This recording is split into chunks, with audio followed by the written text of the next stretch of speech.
कोनो लड़की के बात में न अइहा,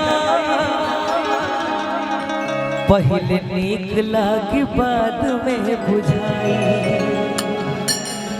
हंस के बहुते हंसाई,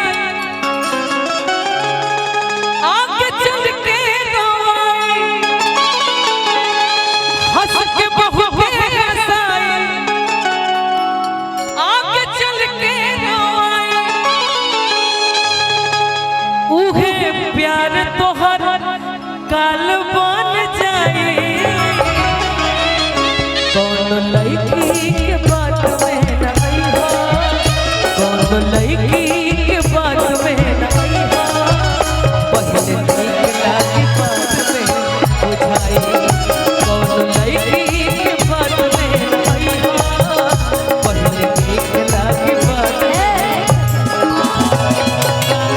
हम अभी कुछ कहना चाहते रहे, लेकिन अब रुआ इतना अच्छा बात हमरा कति बोल देनी, तो सब लड़की एक जैसे ना हो के लिए हम जानता नहीं कि कुछ लोग की वजह से सब लोग बदनाम बा, लेकिन सच्चाई यही नहीं कि सच्चाई यही बात। पहली बार सब अच्छा लगता है, लेकिन सब बाद में भूल जाते हैं। मेरे दिल की भी बात आप जान लीजिए थोड़ा सा। बताइए।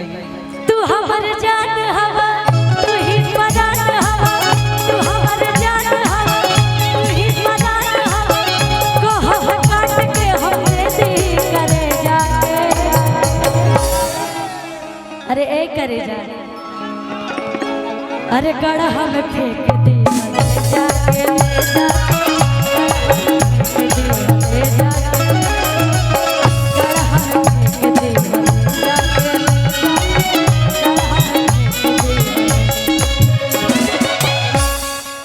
हो मेरे जागने से पहले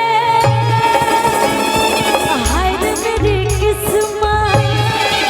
हो मेरे जागने से पहले हाय रे मेरी किस्मत। सो जाती है मैं देर करती, देर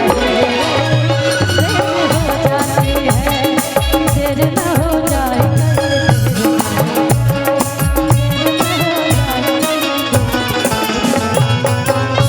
बहुत बहुत धन्यवाद सर। इश्क